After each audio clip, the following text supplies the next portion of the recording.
zgjuarsi.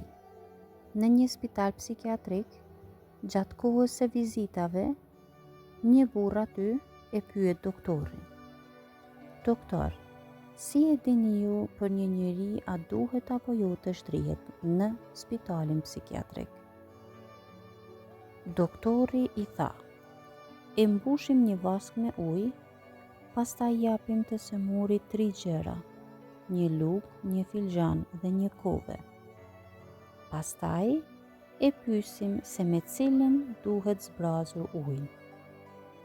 Dhe doktori e pyeti burrin: "Ju çfarë do bëni?"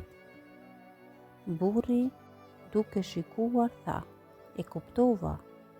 Një njeri normal e zgjedh kovën, sepse kova është më e madhe se sa filxhani dhe luga." Doktori: "Jo", i tha. "Një njeri normal e heq kapakun e vaskës."